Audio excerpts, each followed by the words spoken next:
எல்லாருக்கும் வணக்கங்க. இன்னைக்கு சிஸ்டர்ஸ் கிச்சனில் எங்கள் சிஸ்டர் அரைச்ச சட்னிங்க இது. அவங்க திருத்தணி காவடி எடுக்க போவாங்க வருஷம்.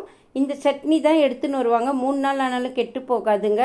கண்டிப்பாக நீங்கள் அரைச்சி எடுத்துன்னு போய் பாருங்கள். அவ்வளோ சூப்பராக இருக்கும். வேலைக்கு போகிறவங்களுக்கு, பேச்சுலருக்கு எல்லாருக்கும் ரொம்பவே ஈஸியாக இருக்கும். 100 இட்லி இந்த சட்னி எடுத்துன்னு வருவாங்க பாருங்கள். 4 இட்லி சாப்பிட்றவங்க கூட நாங்கள் 8 இட்லி சாப்பிடுவோம். அவ்வளோ சூப்பராக இருக்கும் இந்த சட்னி. டேஸ்ட்டும் சூப்பராக இருக்கும். குழந்தைங்களுக்கு காரமாக இருந்தால் கொஞ்சம் நல்லெண்ணெய் சேர்த்து ஊட்டுங்க. இப்போ இதுக்கு தேவையானது 4 தக்காளி, 10 காஞ்ச மிளகா, சின்ன நெல்லிக்காய் சைஸ் புளி, உப்பு வச்சு நல்லா நைஸாக மிக்சி ஜாரில் அரைச்சிருங்க.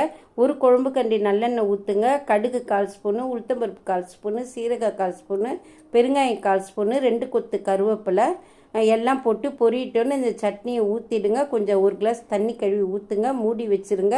கையில் எல்லாத்தையும் தெளிக்க எண்ணெய் மிதக்கும் போது பார்த்து நல்லா கொதிக்க வச்சு இறக்குனீங்கன்னா சூப்பர் சட்னி, சிறந்த சட்னி, ஈஸி சட்னிங்க. நீங்கள் ட்ரை பண்ணி பாருங்கள். கண்டிப்பாக கமெண்ட்ஸில் சொல்லுங்கள். பிடிச்சிருந்தால் லைக் பண்ணுங்கள், ஷேர் பண்ணுங்கள்.